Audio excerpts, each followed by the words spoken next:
próxima y gracias, porque hoy y mañana es la feria de investigación y de verdad que nos llevan locos con eso. Hoy sería nuestra última clase de la materia.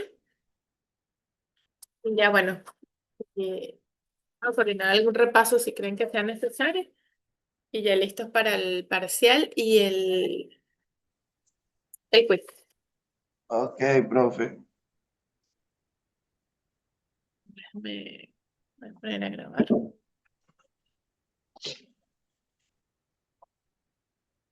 Recording in progress. Bueno, muy buenas noches. Vamos entonces a dar inicio a la última clase de esta asignatura. Déjenme abrir pantalla. Creo que me falta cargarles la clase pasada y esta en el aula virtual. Sí, profe. Tengo, tengo el internet un poco intermitente, así que si apago la cámara es porque está echando broma. Bien, entonces hoy vamos a trabajar con los enfoques de diseño. En particular, gran diseño primero, diseño emergente, diseño suficiente, iterativo y simple. Cuéntenme qué investigaron al respecto.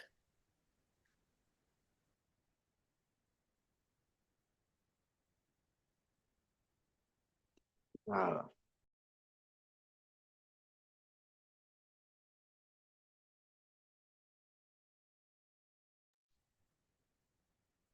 ¿Aló? Ajá, las estoy escuchando. ¿Qué Ajá. investigaron sobre esto? Yo del gran diseño primero, por lo que tengo entendido o lo que investigué, se refiere a priorizar el diseño de alto nivel de sistemas antes de sumergirse en la implementación detallada. Implica considerar la arquitectura general, la estructura y las relaciones sobre los componentes clave del software antes de codificar cualquier parte específica. Muy bien, ¿quién más? Buenas noches. Hola, buenas El noches. diseño emergente, creo si no me equivoco, era lo que habíamos tocado en la última clase que vimos, que era correlacionada al diseño que iban en constante cambio y evolución basándose en una estructura bien definida. Ajá, ¿quién más? A ver.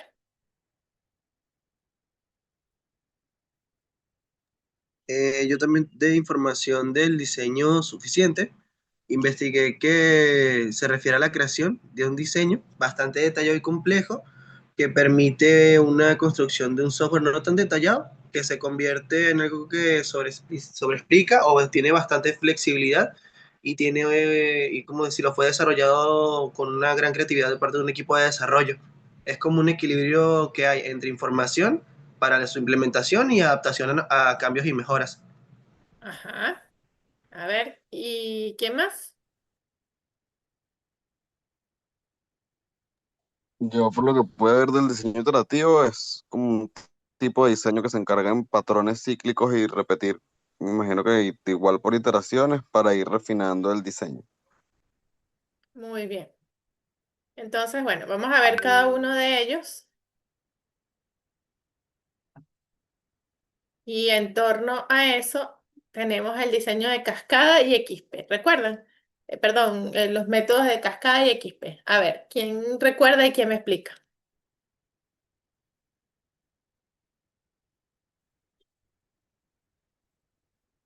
¿Leandro?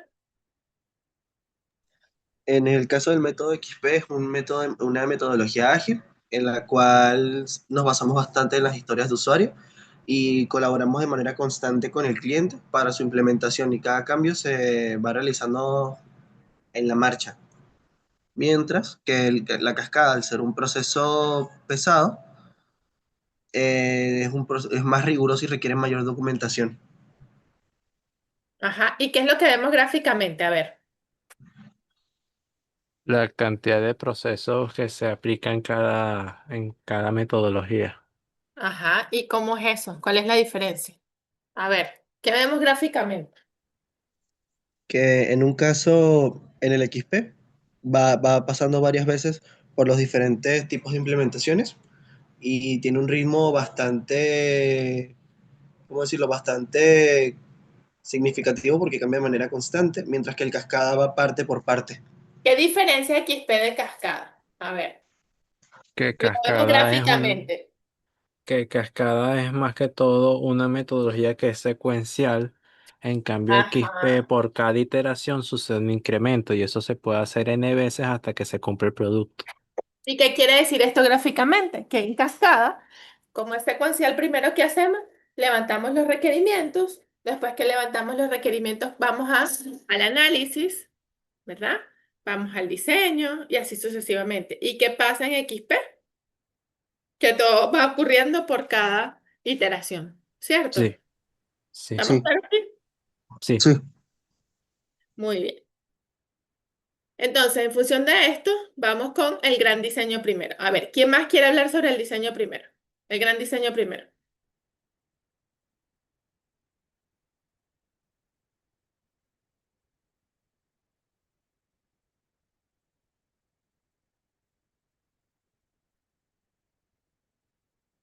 Nadie. ¿Leandro? Bueno, como ya mencioné anteriormente, es Ujú. algo que se basa en una práctica que prioriza el diseño de alto nivel y antes de hacer una implementación bastante detallada, considerando la relación entre todos los componentes, cómo está estructurado, con el fin de obtener una mayor claridad en el software, una reducción de riesgos en el ciclo de vida y una mejor calidad en general. Ajá. Fred.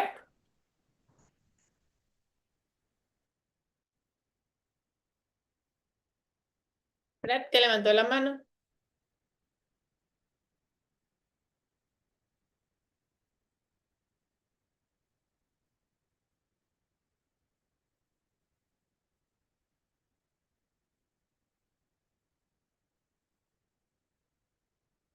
Fred, no te escuchamos. No sé si vas a decir algo. Creo que es su micrófono, profe.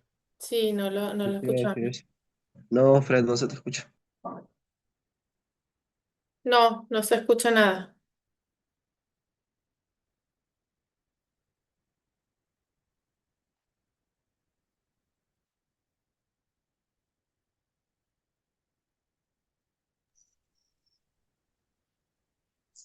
Seguro lo pasará por texto. Ok. Vamos a ver. Ok, bueno, mientras Fred recupera su micrófono, ¿qué es importante entonces? Este gran diseño primero, o Big Design Up From, que es BDUP, está centrado, como bien tú decías, Leandro, en el diseño, ¿no? ¿Y qué pasa? Partimos de que se completa el diseño, se perfecciona y una vez que está ok este diseño, es decir, que está completamente estructurado, es que pasamos a la implementación. ¿Sí? Entonces, esto es un diseño que, según Ken Bletz, dice que es un diseño especulativo donde sabemos lo que queremos hacer a continuación, así que diseñamos para ello hoy.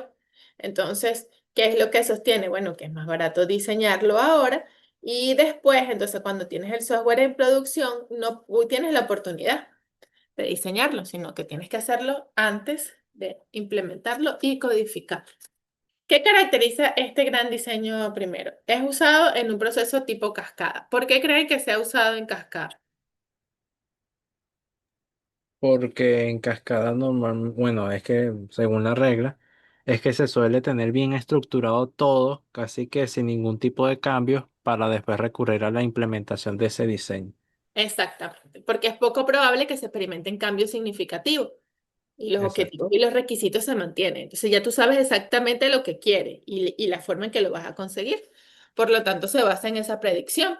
Y como ya tenemos clarísimo qué es lo que se va a hacer, cuáles son los objetivos, cuáles son esos requisitos funcionales y no funcionales, entonces podemos saber el alcance del diseño y hasta dónde vamos a llegar con el desarrollo de ese software.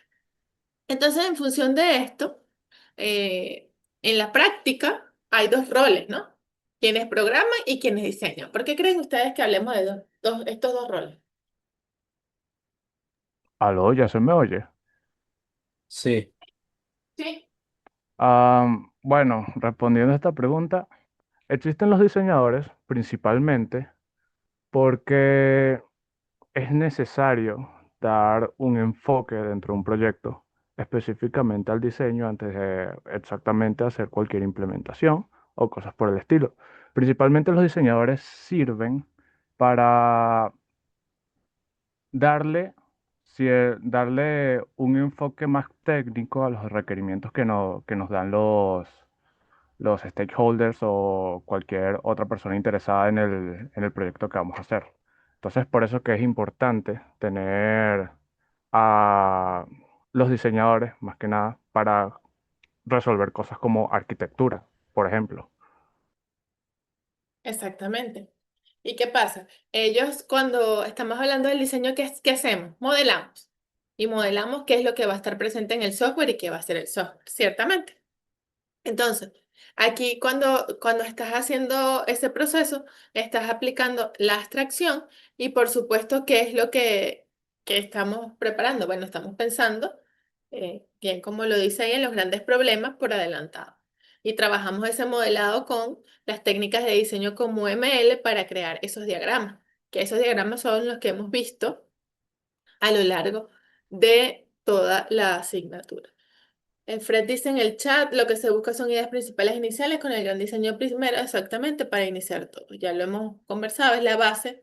Entonces, tener un buen diseño y el equipo sabe el inicio del proyecto hasta el final con los requisitos bien establecidos. Exactamente.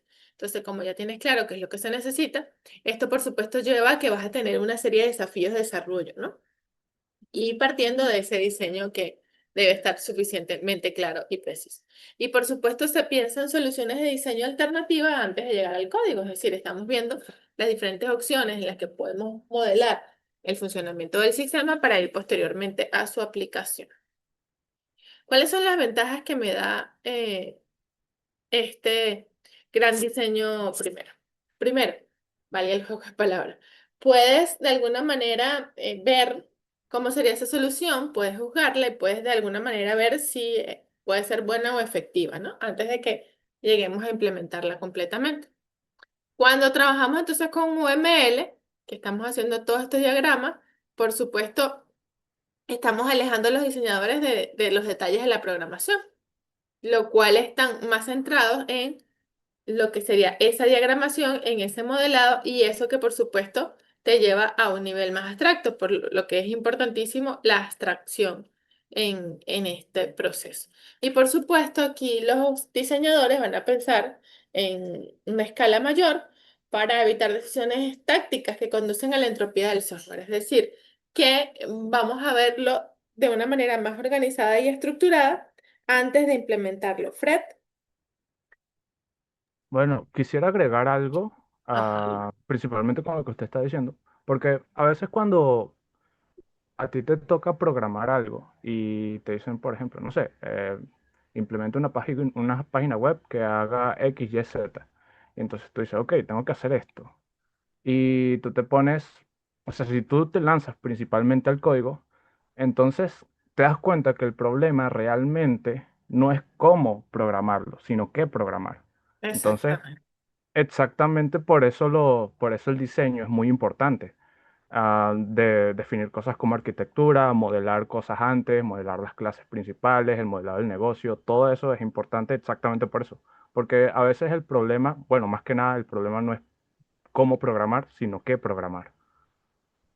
Exactamente. ¿Y qué pasa? Que puedes dar diferentes formas de qué programar y tienes que buscar la que sea más eficiente y eficaz, ¿no? Que es lo importante. Por eso lo que hemos hablado también a lo largo de la asignatura es el tema de la abstracción, lo fundamental que se hace, tener un buen proceso de abstracción para determinar entonces de qué forma voy a desarrollar el software. Entonces, hablando de esto de la entropía, ¿qué refiere? Bueno, el desorden del software, que por supuesto, si no está bien organizado y estructurado, ¿a qué nos lleva? A la complejidad de su mantenimiento. Sabemos que es fundamental en un software la escalabilidad y la mantenibilidad, y que por supuesto debe estar lo suficientemente claro, tanto su diseño como su implementación. ¿Y qué pasa? Cuando estamos haciendo modificaciones al software o le estamos incorporando nuevas funcionalidades, puede perder su estructura inicial y puede llevar a aumentar su entropía. Entonces es importante esas consideraciones cuando estamos en ese proceso. Entonces, como las revisiones de diseño son más difíciles y son costosas de realizar, porque ya cuando hiciste el código, es costoso hacer esos cambios, esos ajustes, ¿Dónde ganamos la eficiencia? Directamente en el diseño. Mientras más claro estén esos requerimientos funcionales, no funcionales, tenga claro el alcance y lo modele de la forma más clara y precisa que represente cómo va a ser la solución, va a ser mucho más efectivo. ¿Qué pasa con las desventajas de esto? Por supuesto, si cambiamos el diseño, cambian los modelos. Entonces, a veces es imposible pensar por adelantado en todos los problemas que puedes enfrentar cuando programas, ¿no? Y de igual manera, también es inevitable que cuando estés programando haya elementos que cuestionen el diseño o que no estén de acuerdo con ese diseño que se hizo. Entonces, eso también se convierte en un reto.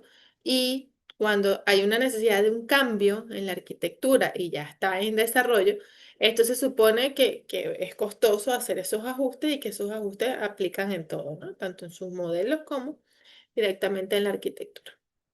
Por supuesto que un diseño no lo podemos probar, como vimos en el tema de las pruebas de, de caja blanca, caja negra, las diferentes pruebas que podemos hacer. El diseño no se puede probar y validar tan fácilmente porque ahí no tienes nada funcional, ¿no? Sino que simplemente son diagramas en los cuales representas los procesos y la forma que hacen los procesos. ¿Y qué pasa? Si cambian los requisitos, inmediatamente va a cambiar los modelos de diseño y va a meritar ajustes aquí, porque después que hagas esos ajustes en tus modelos de diseño, inmediatamente tienes que modificar el código. Y cuando ya está implementado el código, por supuesto, es mucho más complejo y más costoso realizarlo. Entonces, el gran diseño primero, que nos permite, bueno, siempre que estemos claros cuáles son las necesidades, cuáles son esos requerimientos y también cuál es el resultado esperado y que este sea un enfoque muy eficiente, entonces vamos a poder emplear.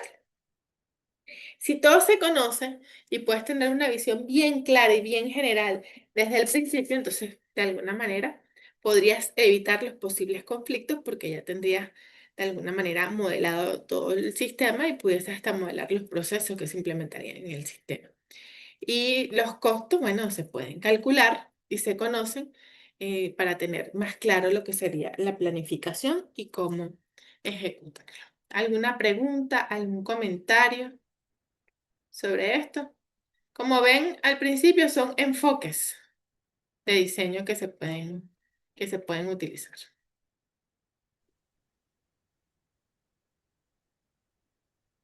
Yo por ahora no tengo ninguna duda. Perfecto. Entonces, si nos vamos al diseño emergente, ¿qué me pueden decir del diseño emergente? De lo que ya habían comentado.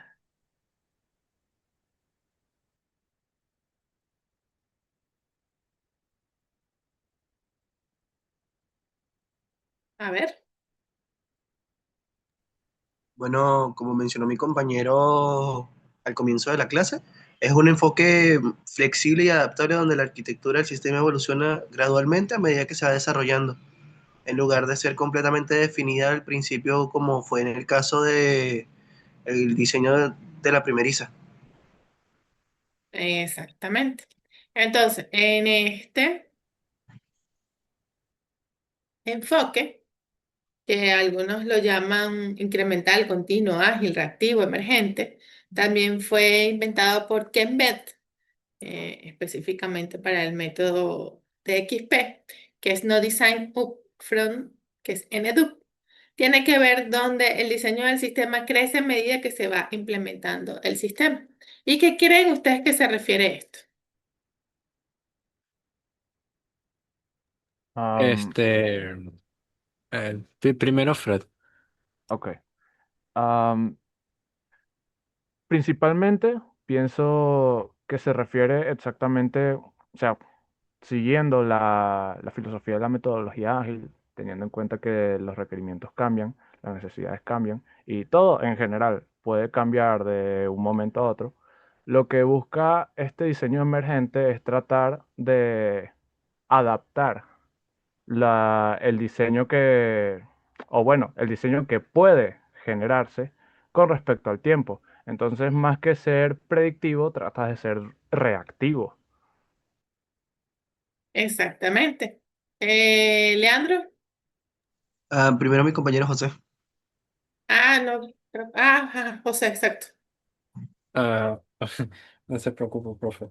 Este, bueno, añadiendo lo que ya había dicho mi compañero, a lo que mayormente se refiere a esto, como lo habíamos aclarado en la clase pasada, que básicamente es un enfoque de diseño bastante libre, solamente que debes tener la condición de tener una estructura bien definida, una arquitectura bien elaborada al inicio, para asegurarte de que puedan ser añadidos cambios a futuro.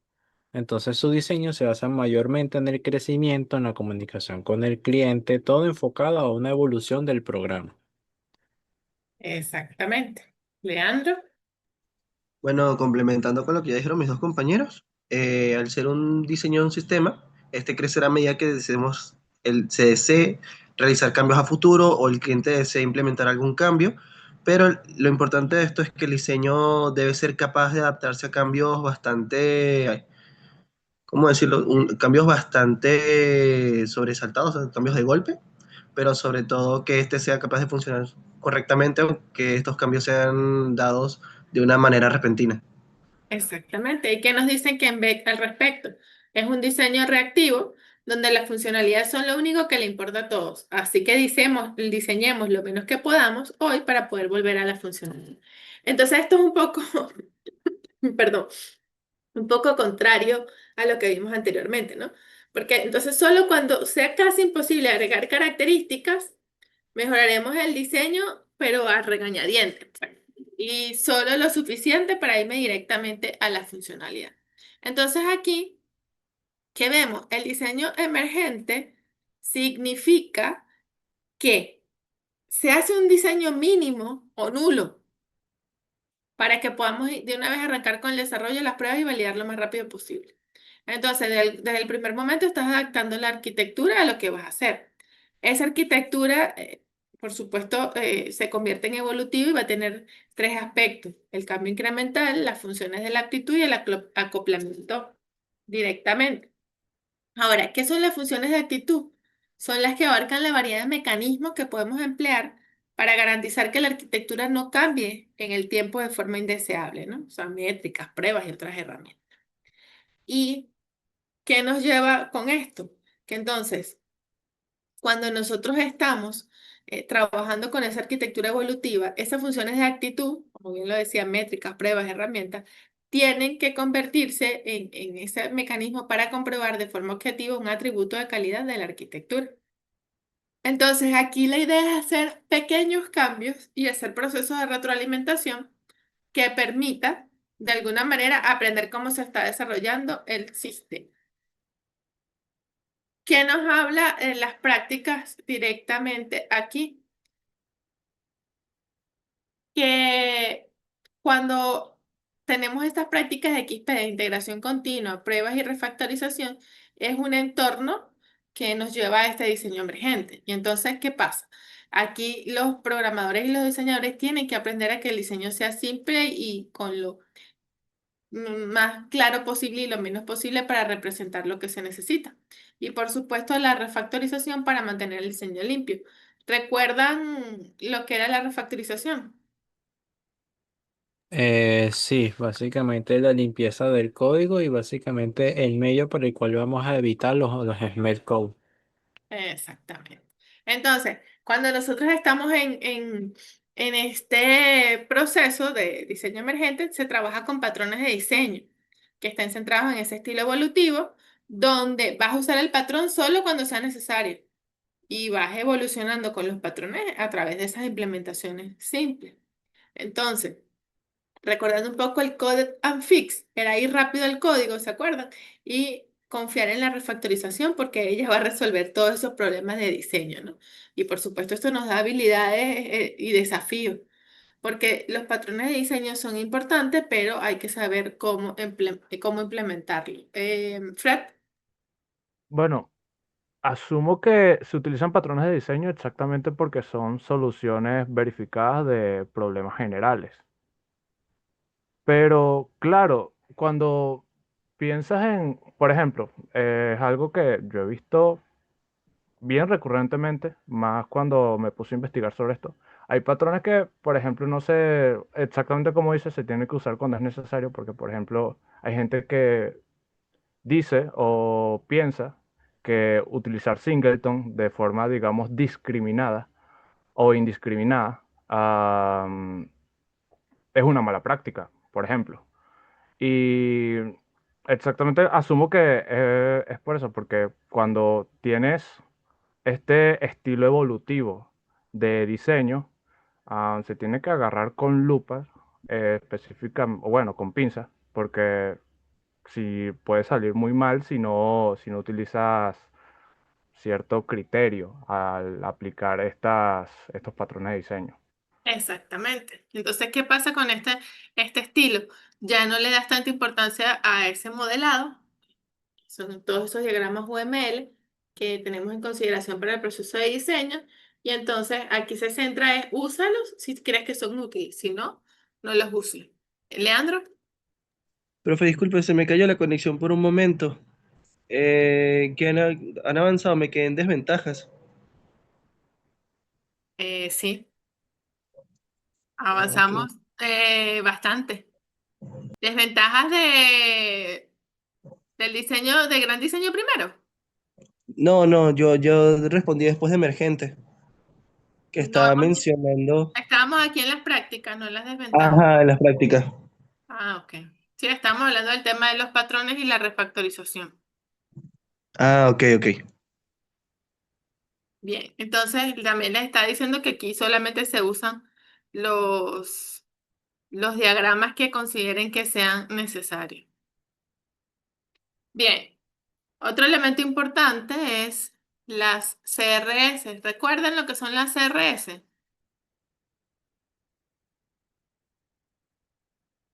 A ver, O sea, es como dice el título, clase de responsabilidad colaboración.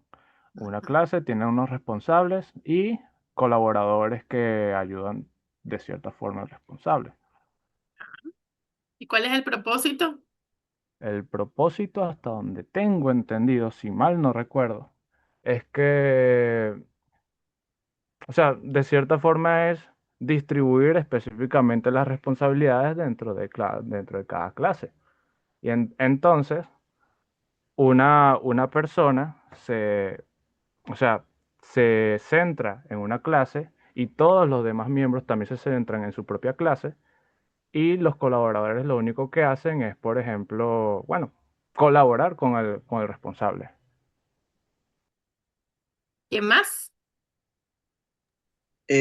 Si no estoy mal, como dijo mi compañero Freddy, por lo que recuerdo, se supone que era establecer un conjunto de responsabilidades y quiénes iban a ser encargados de ellas y cómo se iban a dividir todo respecto a la clase correspondiente. Aquí comenta José Miguel, asignar tareas correspondientes a las actividades, elaborar sobre cierto componente del sistema. Entonces, ¿qué hacíamos con las tarjetas? Con las conocidas CRS. Teníamos la clase, ¿verdad? Ay, ya va, se quedó pegadito aquí.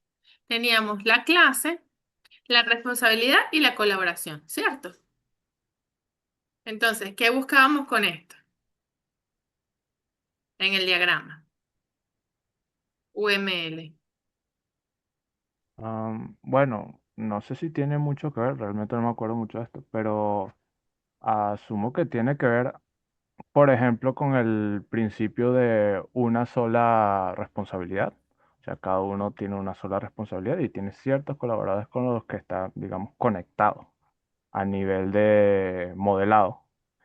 Exacto. Eso implica que, pues, hay cierta individualidad dentro de cada funcionalidad. Exacto. Entonces tenemos la clase y la responsabilidad de cada tarjeta que están en los nodos del grafo que van a ser las clases del diagrama UML. Y por supuesto es mucho mejor un diagrama UML dado que las tarjetas CRC están en los nodos que son los que forman parte de la clase. Y entonces esto se centra en ese diseño emergente. ¿Para qué? Para diseñar sistemas que siempre tengamos en consideración la reversibilidad de sus decisiones. Es decir, en lugar de tratar de tomar la decisión correcta ahora, buscas posponer esa decisión hasta más tarde cuando tienes más información. O tomar la decisión de tal manera que puedas revertir más adelante sin mucha dificultad. ¿Y en qué se traduce esto? Que la reversibilidad tiene que ver con la determinación de admitir esto. La reversibilidad es una de las razones por las que los métodos ágiles ponen mucho énfasis en los sistemas de control del código fuente, del control del código fuente. ¿Por qué? Porque diseñar para la reversibilidad implica un proceso que hace que los errores aparezcan rápidamente cuando estás iterando, ¿no? Y si cometes un error en los requisitos, lo puedes detectar y lo corriges antes de que pueda ser costoso o que implique algo fuerte en el desarrollo del proyecto, ¿no? Que pueda hacerse prohibitivo. Entonces, esto significa que tienes que tener una configuración que te permita la detección temprana para que entonces tengas las áreas problemáticas potenciales, se prueben rápidamente y a ver qué pasa con esa integración continua. Entonces, esto es fundamental cuando estamos en la integración continua porque permite que se prueben y por supuesto que lo ataques lo más pronto posible. Y por supuesto es detectar y corregir lo que pueda ocurrir. Entonces, vale la pena hacer experimentos para ver qué tan difíciles pueden ser los cambios futuros. Y de alguna manera, entonces, si en la realidad no hace el cambio en el momento, entonces hace que efectivamente el prototipo pueda ser de alguna manera desechable. Entonces, aquí es las pruebas de concepto, los prototipos, la solución SPIDE-XP, tracer, vertical, walking, arquitectura referencial, es decir, tienes distintas formas de poder dar esa arquitectura de referencia. Entonces, ¿qué necesito para esto? Bueno, primero tengo que tener ese deseo constante de mantener el código lo más claro y simple posible. ¿Qué significa esto? A ver.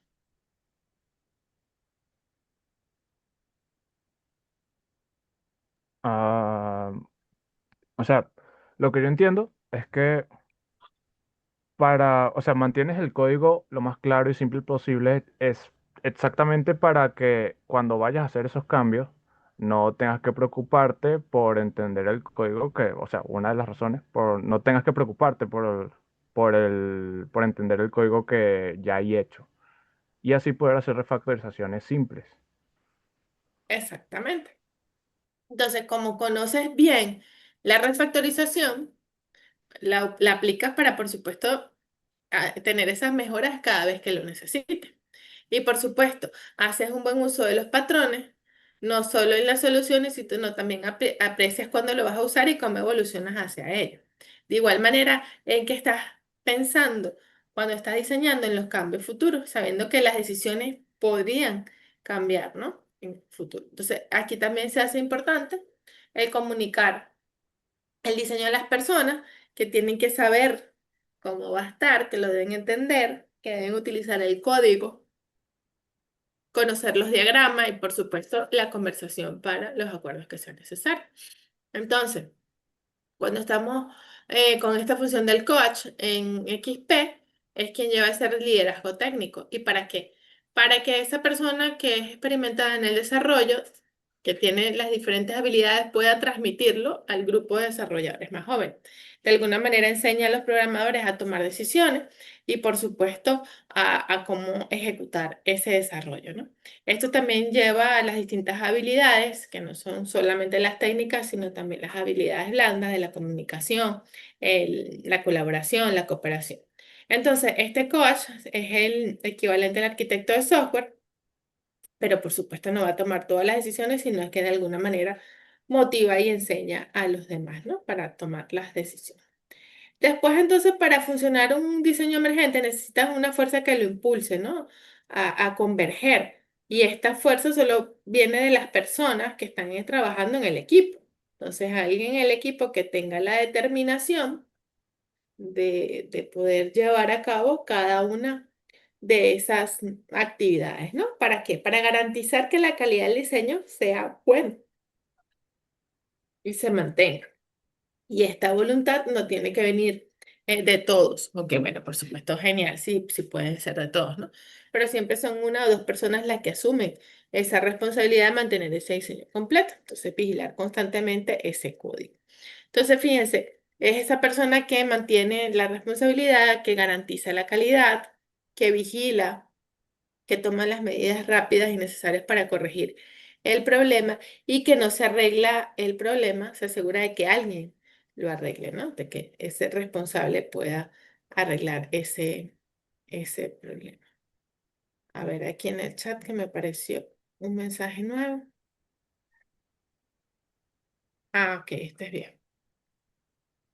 Entonces, en este mismo sentido, ¿cuáles son las ventajas propiamente de este diseño? Bueno, que va a evolucionar, perdón, te va a permitir comprender el problema y por supuesto cuál sería la solución ideal. Ya desde el principio estás probando y de alguna manera eh, permites reducir los requisitos y el diseño. Por supuesto, aquí el diseño y el desarrollo están en forma paralela, pero esto amerita que debe haber una colaboración en el equipo y una rápida resolución de problemas, pero sabemos que el cambio puede ser frecuente. Se puede de alguna manera juzgar y validar el diseño de lo que está construido en tiempo real, ¿no? Y por supuesto el trabajo se integra y se prueba con frecuencia. Y a veces pueden surgir soluciones que son técnicamente imposibles o que son muy costosas. Entonces, de igual manera, este diseño va a evolucionar con el tiempo y puedes aprovechar los nuevos aprendizajes durante el proceso. Amerita un esfuerzo colaborativo y no es algo que pueda hacer una sola persona. Y como el diseño solo se implementa si los datos demuestran su éxito, de alguna manera vas tratando de eliminar la incertidumbre y sobre la efectividad del diseño. ¿Alguna pregunta, algún comentario hasta aquí?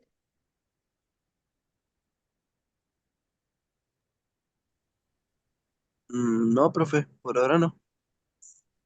Yo sí tengo uno, o sea, quiero aclarar, o sea, para ver si lo entendí. O sea, lo que entendí al menos de los roles es que el coach es quien está planteando siempre las soluciones, las ideas, y el guardián del código es técnicamente el que vela por exactamente eso, calidad, a ver si es viable con respecto a la arquitectura o el diseño actual, o no es viable, o cosas por el estilo, ¿no? Exactamente. ¿Qué Sí. hace el Bueno, coach? El coach es el líder del equipo, el que va alentando el equipo, el que va de alguna manera trabajando esas habilidades técnicas y blandas del equipo. Y el guardián del código es el que se encarga directamente, el guardián del diseño, perdón, es el que se encarga directamente de ver cómo está ese diseño y cómo está el código. ya entiendo. Bueno, o sea, asumo que una de las desventajas de o sea, de este tipo de diseño es exactamente eso, que, o sea, ¿qué pasa si el coach o en su defecto el guardián del diseño toma una mala decisión y acepta una idea o implementación o añadidura al diseño que es incorrecta? No te entendí lo último. O sea, asumo que esto, o sea, esta forma de diseñar, una de Ah, las desventajas es exactamente que tienes que confiar en la experticia de las personas y no es- necesariamente en lo que ya tienes declarado. exactamente. Ya. Ok. Porque se supone que Profe, ese equipo son los expertos. ¿Alguien dijo algo? José. sí, fui yo, pero si quiere termina usted primero, profe. Ay, ¿qué era lo que iba a decir? Ajá, se supone que ese equipo de personas son los expertos y son los que tienen la responsabilidad de llevar a cabo esa solución tecnológica al problema identificado. Claro. Ok, sí, tiene sentido que, o sea, esto va más a confiar en tu equipo que, o sea, la solución que ya tienes expuesta dentro, digamos, de un modelado. Exactamente. Ok. Ajá, José. Mi pregunta iba correlacionada a lo mismo del coach, pero basado en, primero, ¿el coach es general para todo el proyecto o puede haber un coach distribuido para cada área? Tipo, él es bueno haciendo tal cosa y él va a dirigir a los novatos para instruirlos. O sea, que en cada área hay un coach o es un coach para todo el proyecto en general. El coach solamente para la parte técnica, para llevar ese liderazgo técnico. Sabemos que Ok, cuando está en un proyecto no es solamente lo técnico, hay otros elementos involucrados. claro. Ok, ¿alguna otra pregunta? Muy bien. Entonces, estábamos en las desventajas, ¿no? Ajá. Una de las dificultades del diseño emergente es que es muy difícil saber si el diseño realmente está ocurriendo. ¿Por qué? Porque a veces se ignora la arquitectura, sino que se agarra una buena arquitectura que te da la agilidad y vas directamente a ese código, ¿no? Entonces aquí amerita tener una experticia, que era lo que estábamos hablando, con las herramientas y las prácticas necesarias, esas buenas prácticas necesarias. ¿Y qué pasa? Que a veces el alcance del diseño no se cumple, sino quizás hasta la mitad del proyecto. Entonces a veces puedes tener un diseño mediocre e inconsistente. ¿Por qué? Porque está centrado más en el código. Y a veces, si ese diseño es complicado saber si está ocurriendo, ¿no? Y que si es una buena arquitectura que se está usando. Y por supuesto, tienes el riesgo de desarrollar arquitecturas inestables o recursos que luego pueden ser redundantes o inservibles, ¿no? De igual manera, hay menos oportunidad para el pensamiento profundo, ya que esto viene directamente por los comentarios que tienen los stakeholders y el ciclo de la velocidad, ¿no? Entonces aquí ya los diseñadores no están con la prioridad de ese control de calidad, cómo modelar y qué decisiones tomar. Y de igual manera, si mezclas el diseño con la programación, puede darse esa programación sin diseño, ¿no? Y entonces este diseño puede terminar siendo agregar un montón de cosas, decisiones ahí difíciles que de alguna manera te permiten agregar esas decisiones tácticas y ver que el código es complejo de modificar. Y bueno, también se puede caer en el error que yo espero que ustedes después que egresen de ingeniería de software, que espero que todos pasen, no cometan esa pesadilla de codificar y corregir. ¿Ves? Se vuelve muy complejo, no tienes muchos errores y es costoso corregir en la medida que se avanza el diseño, el proyecto, perdón. Entonces, el gran diseño primero es tonto, pero no hacer un diseño al principio es aún más tonto. Esto dice David Thomas sobre el Big Design on From versus el Don Fred. Con respecto a ese último punto, que es lo de diseñar y corregir, o sea, entiendo que aunque tú tengas un buen diseño, o sea, puedes conseguir errores dentro de la implementación. Entonces, ¿cuál es el umbral en donde tú te das cuenta que tienes o sea, una mala implementación por falta de diseño? Bueno, la pregunta es como un poquito compleja, ¿no? Porque, ¿qué pasa? Si tú vamos a buscar un sitio, si tú vas a hacer un edificio, ¿verdad? Y comienzas la construcción y no tienes los planos, pueden ocurrir muchos errores, porque no hay los cálculos necesarios de la cantidad de viga, de la cantidad de cemento, de cuántos muros necesito, de cuántas... ¿Sí me explico? Entonces, ir a codificar sin realmente modelar cómo sería la solución es complejo. No sé si me estoy explicando. O sea, O cuando sea, tú vas a implementar esa funcionalidad, tú tienes que haber de alguna manera modelado o tener claro cómo funciona ese proceso. por lo que entiendo es que cuando estás codificando y ya no sabes qué implementar, en ese punto ya te puedes preocupar. Exactamente. Ok, ya. Entonces, ¿por qué qué pasa? Tú, a ver, cuando tú tienes el proceso de diseño, tú de alguna manera estás pensando cómo sería el proceso de alguna funcionalidad determinada. Vamos al caso del proyecto. Si yo modelo y diagramo el, el proceso de la billetera, entonces ya yo conozco que, bueno, llego al comedor, ve el saldo en la billetera, si tengo saldo suficiente me lo descuenta, me da acceso, voy a la comida, veo cuánto cuesta la comida, si no debo cargarlo, etcétera. Si yo modelo ese proceso paso por paso, va a ser mucho más fácil luego codificarlo. Ahora, si yo me voy directo a codificar y no sé o no tengo muy claro cómo manejar esas vertientes del posible dinero o no dinero disponible en la billetera, puede que cometa un error codificando. Sí, sí me explico.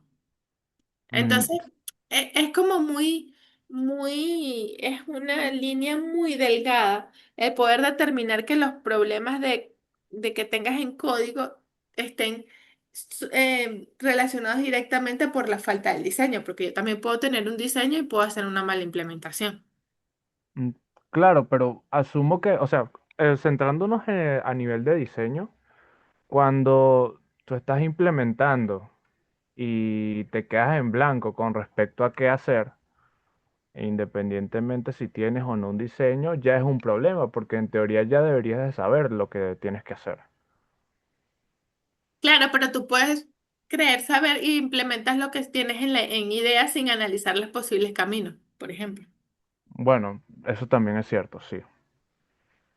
Entonces, Mm, por eso te decía cuando me hacías la pregunta, es como complejo.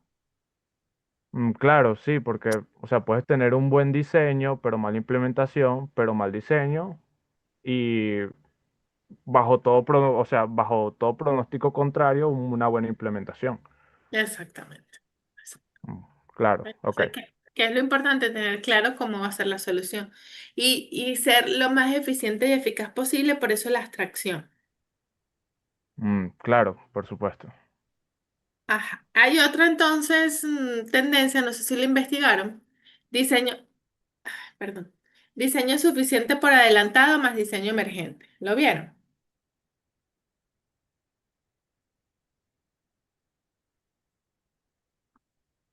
A ver.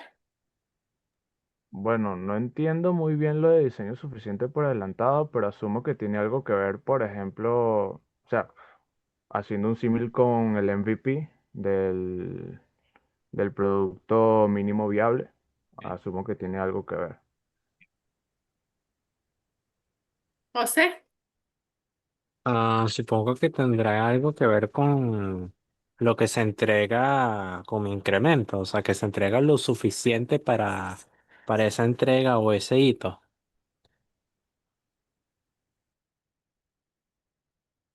no te escuché lo último. O sea, que supongo que se refiere a entregar lo suficiente en base a un incremento o un plazo, ¿no? O sea, si ya se tiene algo por adelantado y es suficiente, se adelanta en la fecha de entrega. Supongo que es algo relacionado a ello. Más o menos por allí.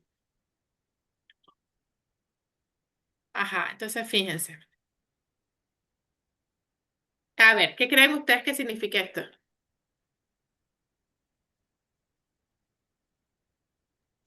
Desde mi punto de vista, es que se establece un diseño inicial y a medida que pasa el tiempo se van a establecer las direcciones en las que va a ir itinerando el diseño, en las que va a ir mejorando y se van estableciendo las direcciones que debe tomar.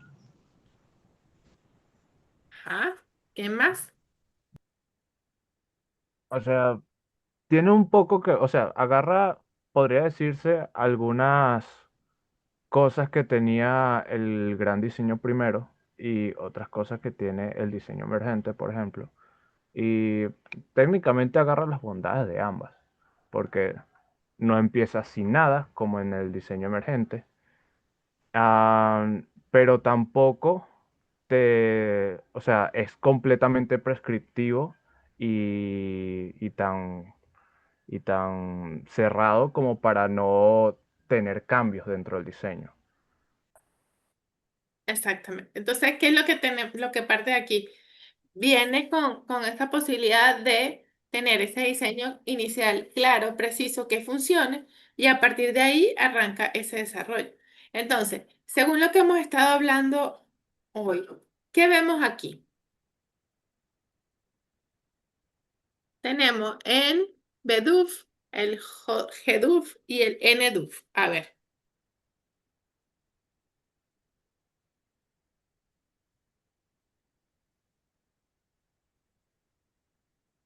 ¿cuál es el Am, primero?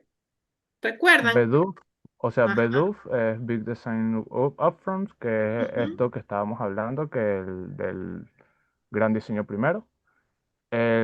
Asumo que lo que quiere decir el diagrama es que BDUF y NDUF son, digamos, polos contrarios y GDUF es el que está en el medio, o sea, es el punto medio Exacto. entre ambos. Porque toman lo mejor de ambos, ¿no? Eh, Entonces, ajá.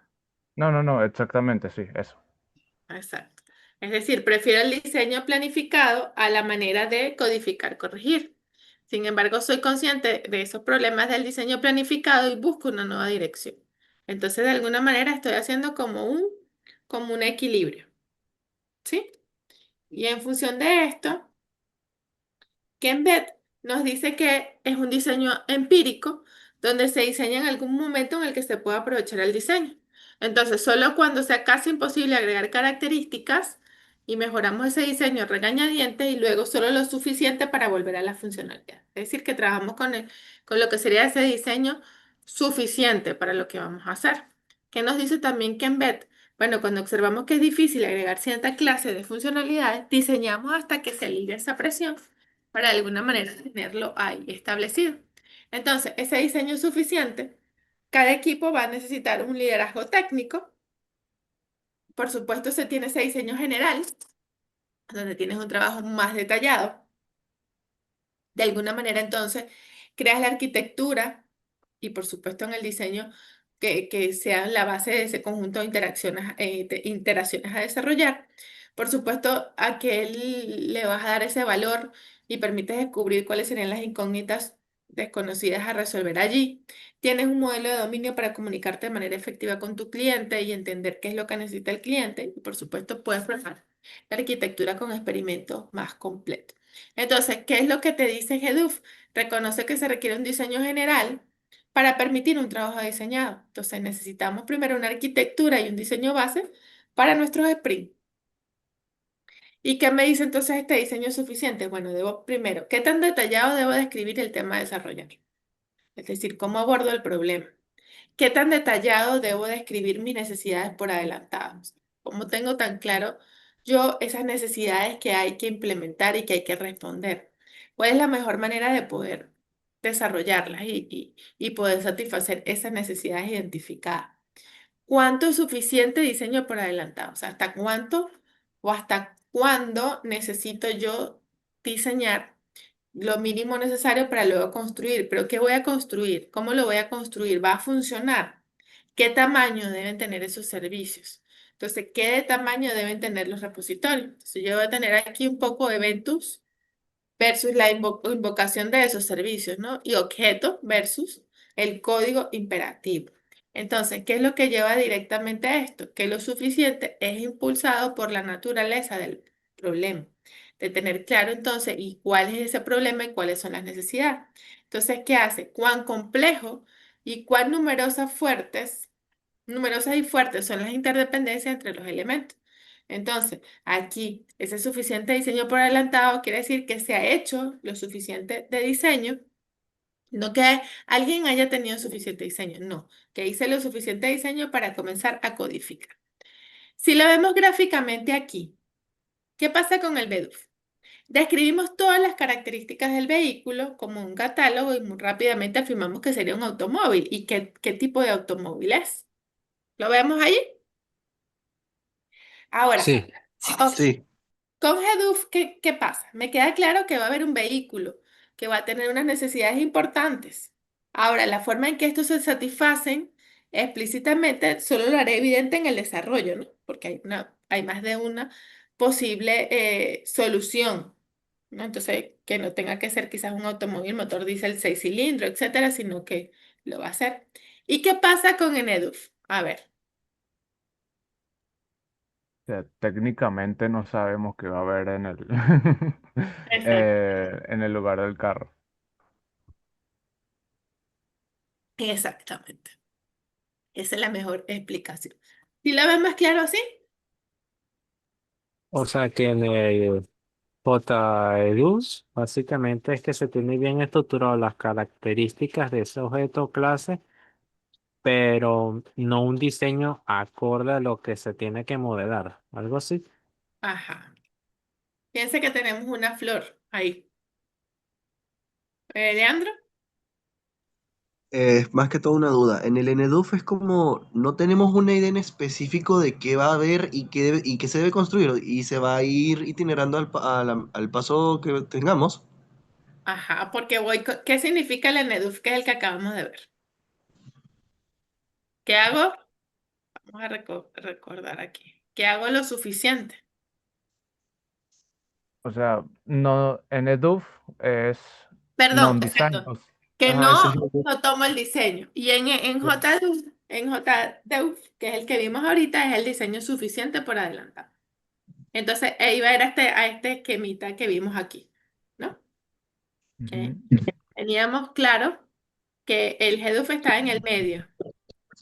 Y el NEDUF es que realmente no hay una consideración de diseño. O ¿Sí? sea, podríamos decir que el JEDUF es como más que el diseño completo, es como un modelo abstracto, pero que es suficiente de Ajá, su entendimiento para el desarrollo, ¿no? exactamente. Hago lo suficiente, mientras que en el primero, que es el BEDUF, me centro muchísimo en qué, En el diseño. en diseñar. Y una vez que tengo claro el diseño, desarrollo. En el GEDUF, ¿qué hago? Bueno, modelo Sí. lo que creo que es suficiente para de una vez arrancar y codificar. Y en el NEDUF no considero el diseño, sino que me voy directamente a la codificación. Y esto de irse a codificar, ¿qué va? Va a la forma planificada de codificar y corregir. ¿Sí? Sí, Profesor, una y pregunta. En el GEDUF es como establecemos nuestro diseño inicial funcional y a medida vamos a ir generando y agregando más cambios, ¿no? Sí. Bueno, partes de ese diseño que tienes ahí, pero en lo que haces los cambios en código, tienes que ir a cambios en el diseño. o sea, Ok, ok.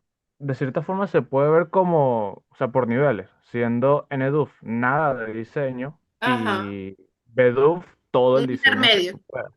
Sí, Ajá, el y BEDUF todo y el GEDUF un intermedio de diseño.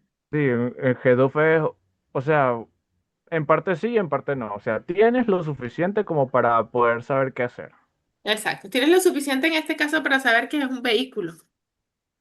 Y ya tú Exacto. modelaste las características con las necesidades más importantes y ya sabes. Mientras que en el NDUF vas directamente al código y codificas y corriges. Entonces, por eso es el estilo de la florecita, porque me voy directo, como no tengo nada modelado, me voy directo a codificar y no necesariamente me va a dar como resultado la respuesta a ese problema. ¿Sí? Exacto. O sea, me surgió una pregunta, o sea, sé que ya lo hablamos, pero para tenerlo en claro, o sea, con respecto o sea, a Eneduf, que empiezas con nada, o sea, contextualmente, ¿qué es lo que te da exactamente el stakeholder? Porque, o sea, como empiezas con nada, asumo que No, toda la lógica del negocio y todo por el estilo, o sea, simplemente vas siendo reactivo y ya, o sea, con lo que te diga. no es que no empiezas con nada, tienes los requisitos o los requerimientos funcionales, pero comienzas a codificar. Mm, No modelas esos requisitos, no validas esos requisitos, no diagramas cómo vas a implementar, sino que te vas directo a codificar. ya, ok.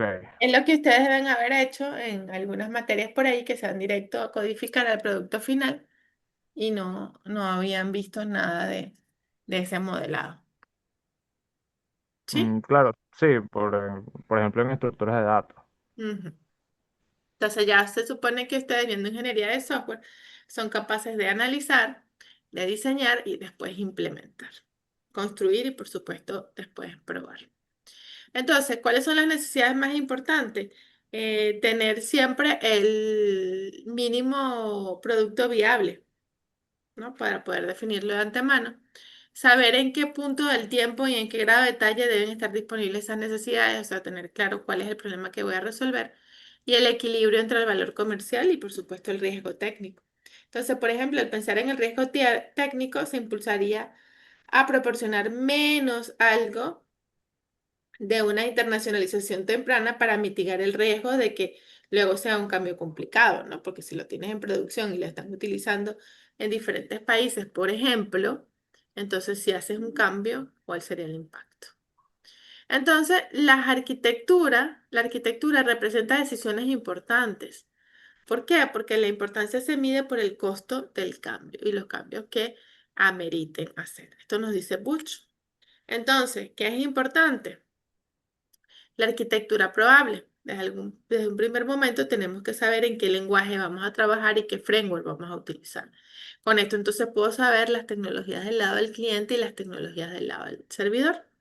También desde el principio tengo que tener claro cómo va a estar estructurada la aplicación, si son estrategias, si tengo modularidad, descomposición, qué es lo que voy a trabajar ahí, límites funcionales, que fueron las técnicas que fuimos viendo. También tengo que saber la cantidad de usuarios que voy a tener, ¿verdad? Y cuántos van a interactuar con la base de datos. Si veo una lógica comercial compleja, debo tener un modelo de negocio del dominio para entenderlo.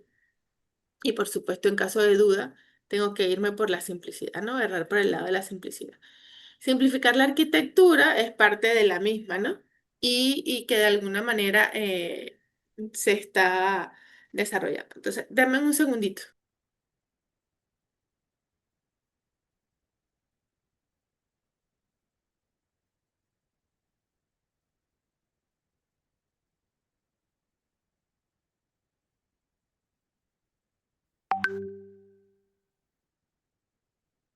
Ajá, disculpe. Entonces, si en una aplicación, si una es una aplicación monolítica, ¿no? ¿Y cómo colocas entonces esa aplicación en capa?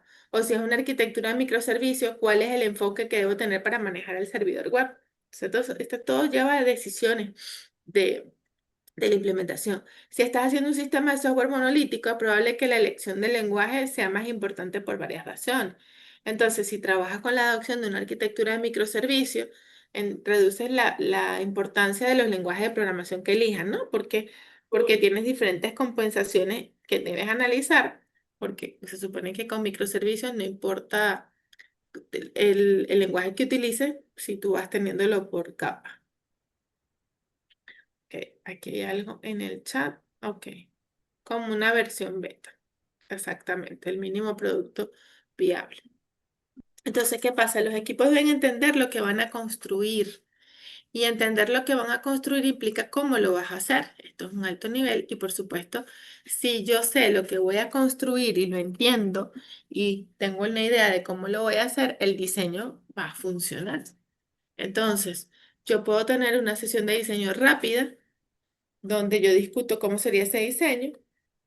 Tienes una tarea difícil, te puedes reunir en una sesión y tener esos consejos para abordar los detalles más importantes, lo que necesitas precisar, y que ese diseño sea el boceto y no sea ese diseño final, pero sea el punto de partida. Entonces, aquí ustedes son expertos en los diagramas UML porque ellos me permiten y son útiles y sabemos que tenemos, cuando usamos los diagramas de UML, tenemos ¿qué y para qué los usamos?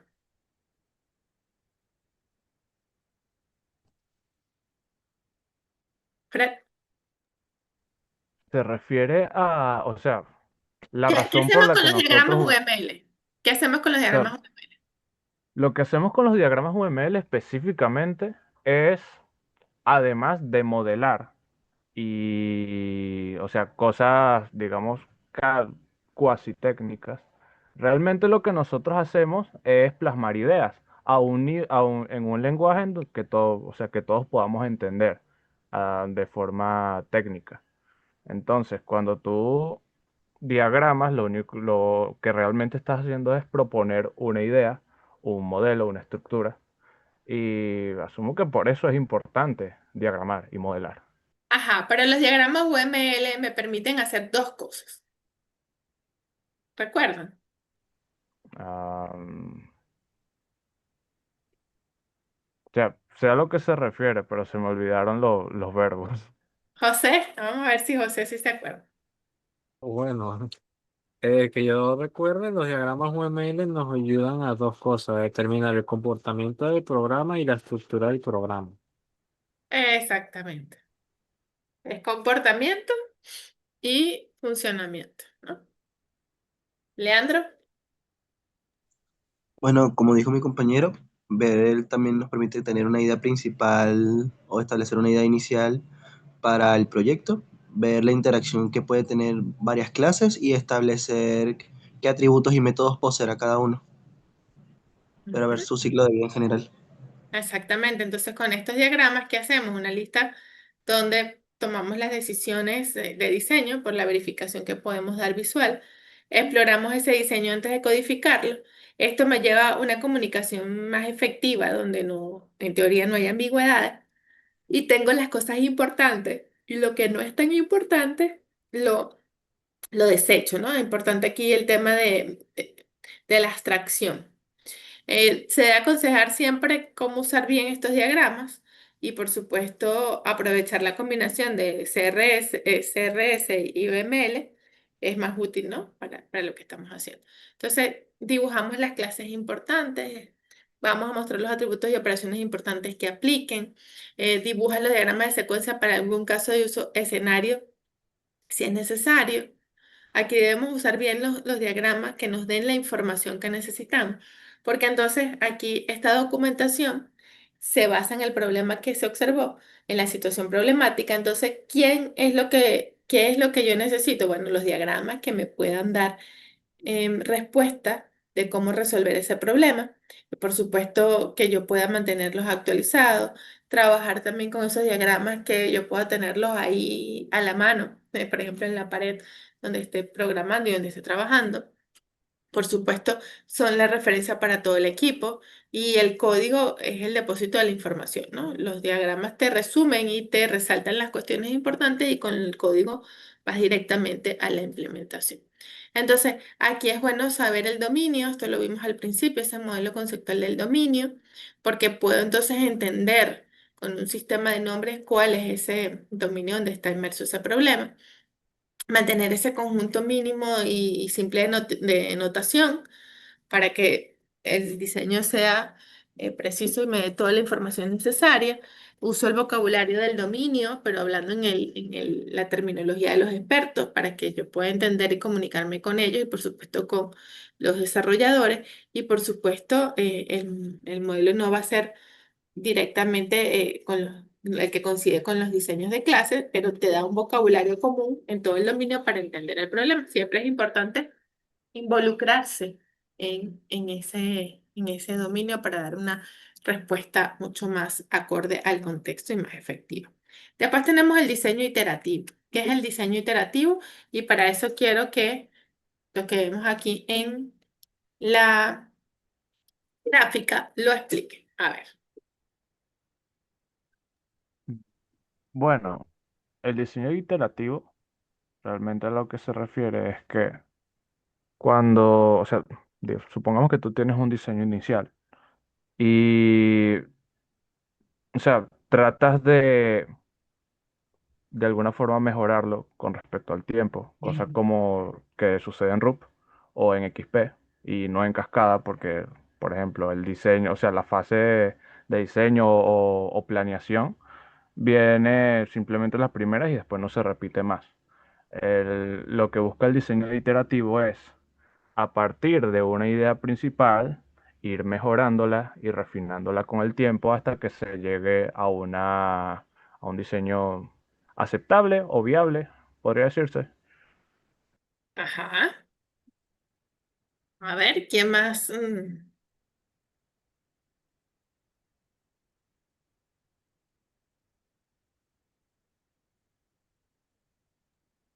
Bueno, en el caso de lo que puede ser XP, se va a medida de paso del tiempo.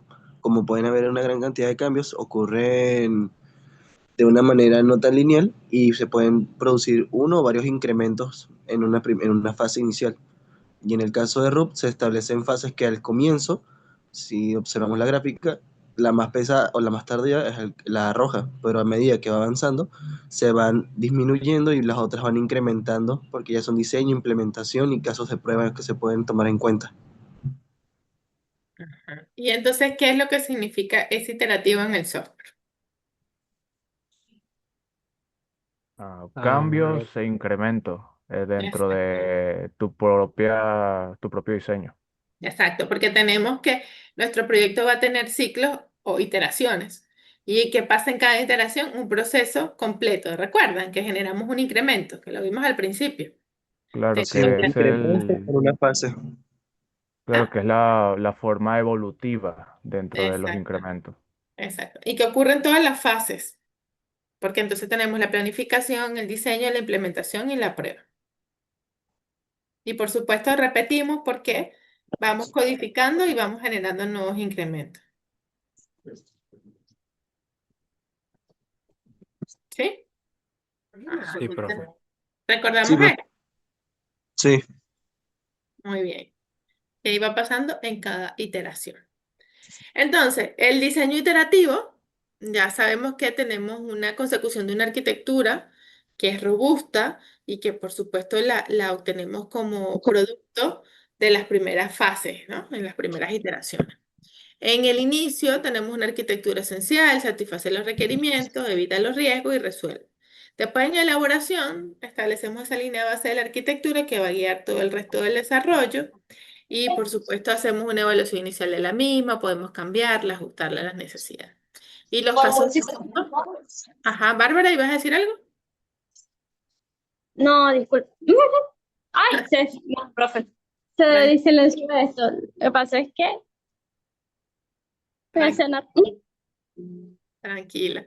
Y bueno, los casos de uso, donde representamos esos requerimientos o requisitos funcionales, seleccionamos inicialmente los que nos sirven, ¿no? Para que nos den la estructura de los subsistemas y qué necesitamos hacer para evolucionar. Y por supuesto, vimos a lo largo de toda la asignatura cómo a partir de los casos de uso podemos ir avanzando. Una vez que están claros, podemos ir avanzando en las fases. Después tenemos el diseño simple, que creo que ya ustedes lo comentaron, que es según Horb, hay dos maneras de diseñar software. Uno es hacerlo tan simple que se obvia su falta de eficiencia y la otra es hacerlo tan complejo que no hayan deficiencias obvias. Entonces, ¿en qué se traduce ese diseño simple? En estos tres principios, KISS, Jackney y Drive. Keep it simple, stupid es haz lo más simple que pueda funcionar. Jackney, you aren't going to need it, no lo vas a necesitar. Y Drive, don't repeat yourself, no te repitas. ¿Qué quiere decir esto? Con KISS es un principio de diseño que te dice que los sistemas funcionan mejor si son simples. Mientras más simple, mejor su funcionamiento. Entonces habla que los sistemas sencillos funcionan mejor que los complejos, pero recuerden que nosotros habíamos visto que una característica principal del software es su complejidad.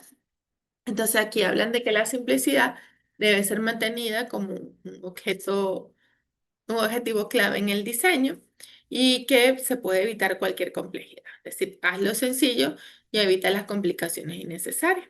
Entonces, ¿cuál es la ventaja de esto? Primero, que evitas aumentar el nivel de complejidad cuando no es necesario, lo cual puede traerte buenas y múltiples ventajas. Mejoras la comprensión y el mantenimiento del software. De alguna manera el código es legible, es elegante, es entendible.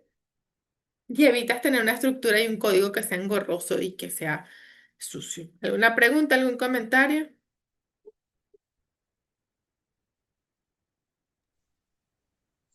En sí, se puede decir que es mantenerlo lo más simple posible y que es lo más recomendado para los sistemas, ¿correcto? Exacto.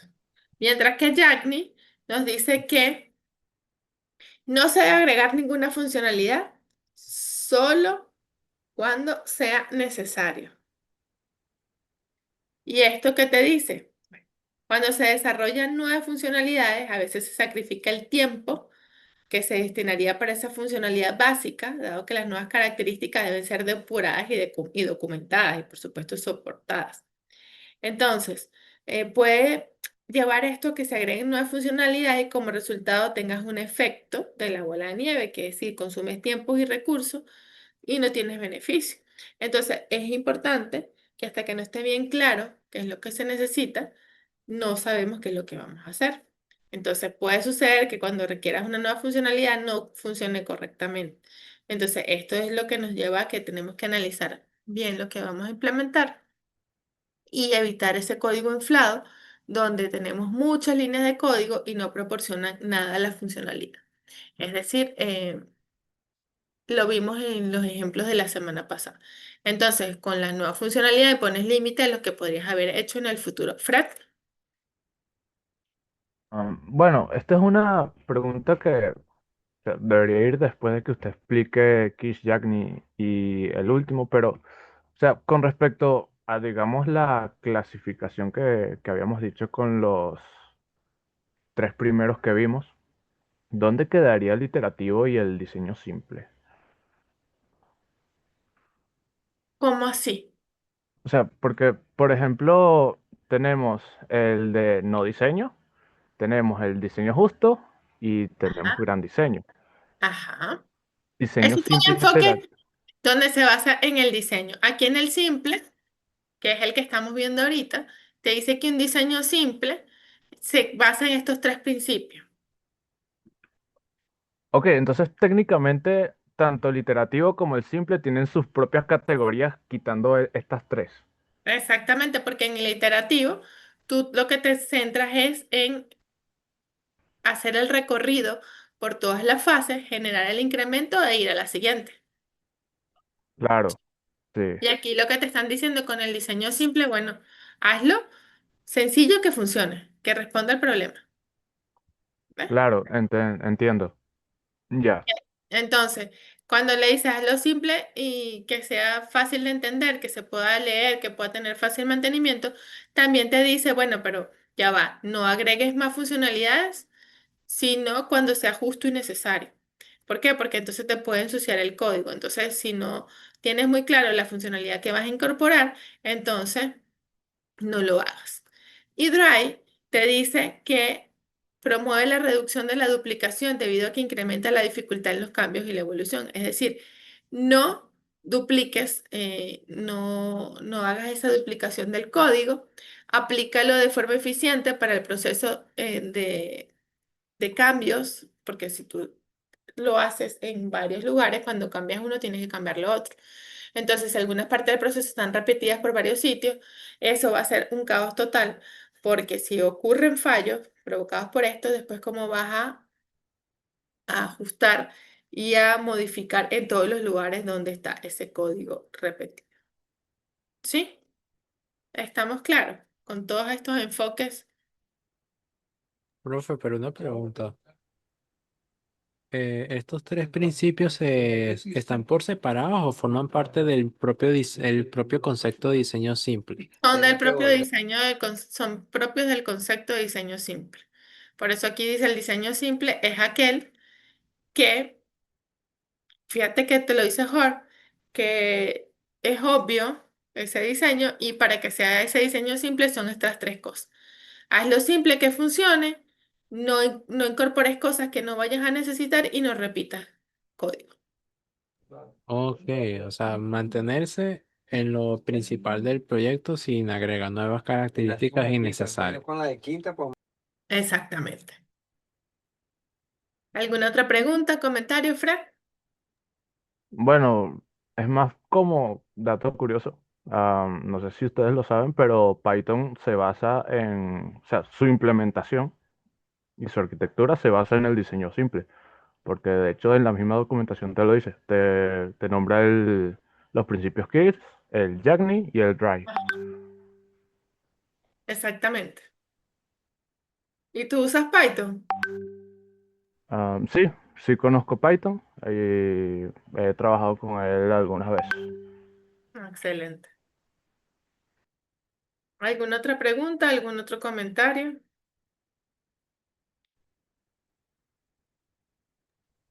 Por ahora no. Perfecto. Bueno, con esto entonces hemos llegado al final de la clase. Tenía que ver con los diferentes enfoques de diseño que te permiten estilos emergentes en cómo abordar el proceso de desarrollo de software, cada uno con sus diferentes particularidades. Y es importante siempre analizar el problema, el contexto del equipo para escoger un buen método o una buena metodología de desarrollo de software. Este, como les comenté, es la última clase, es el último tema ya de la asignatura. Ya con esto cubrimos todo el contenido que estaba en la planificación. ¿Tienen alguna pregunta, algún comentario, alguna inquietud? Profe, yo tengo una pregunta, pero no tanto relacionado a la clase, sino a una duda sobre el viernes. Em, Porque nos habían Ajá. indicado que se supone que se iban a presentar bueno, los incrementos a los que vayamos a hacer durante este lapso de la semana el viernes, ¿no? Pero ahí decía con un horario de los preparadores, pero por ejemplo, en mi equipo hay un integrante que es del otro horario, o sea, podemos acudir a cualquier horario para hacer la presentación. Vamos a preguntarle eso mejor. De dónde son los mayores miembros del equipo? De ¿Dónde la más? mayoría somos de la sección de la primera sección, la que es en la mañana, Ok. pero hay uno que es de la tarde. Entonces Ajá. estábamos viendo cómo era eso, pues. ¿Y tu compañero de la tarde puede ir a la mañana? En mi Em, caso, bueno, soy yo, profe. No sé, porque dependiendo de mi trabajo y cuestiones médicas, no sé. bueno, de hecho estoy viendo, somos 2 de la mañana y 2 de la tarde, estamos empatados. Bueno, no sé, Ajá. yo ¿Y sé los que dos era de la del... mañana pueden ir en la tarde? Bueno, De mi parte sí. De mi en, parte también. en mi caso, yo que soy el segundo de la segunda sección, se me hace, tengo entendido que se ve clase a las 6 7 si mal no recuerdo, de la segunda sección de práctica y bueno, de la primera. Y sí se me dificulta un poco, principalmente porque vivo lejos. Ok, bueno, yo lo que sugiero es que le escriban al preparador quién les está corrigiendo las entregas. En nuestro caso es el prepa de la mañana. Entonces deberían entrar con el de la mañana, con el que les esté corrigiendo, Perfecto.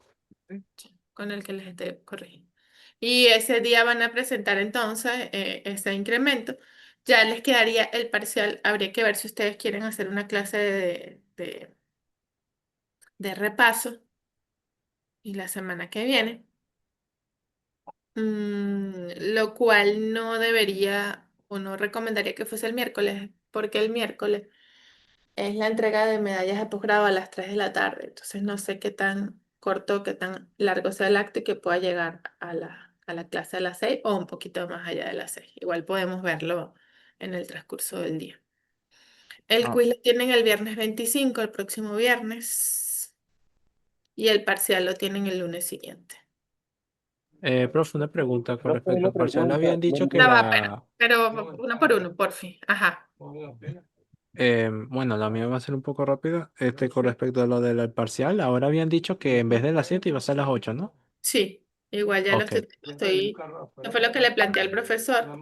Estoy esperando su confirmación para que entonces puedan llegar, porque sé que algunos no llegaron a tiempo ese día. Vale, perfecto. Ajá, ¿y cuál era la siguiente pregunta? Si no estoy mal, el parcial es para el 29, ¿no? Sí, Entonces, ¿qué haría para el martes, profesora? ¿qué quedaría para el martes? El próximo martes de arriba. El parcial que haría para el martes, no para el lunes. Bueno, es el 29. Yo estaba hablando ahora de la clase la semana que viene. Ah, ok, disculpe, pero escuché mal. No, no, tranquilo. El parcial siempre quedó definido para el martes. Profe, tengo otra pregunta con respecto a lo que es el proyecto. Usted sabe que nos mandaron varias secciones que nos decían lo del saldo y lo del menú de administrador y registro, pero en la parte del usuario hay una que me llama la atención, que es de visualizar menú. O sea, no sé si eso estuve en duda con mi compañero, de que si era directamente mostrar el menú del usuario o es literalmente mostrar el menú disponible del comedor. El menú que tienes disponible para ese día. Ok, gracias, profe. A la orden. ¿Alguien más? yo tengo una pregunta específicamente bueno, o sea, tengo entendido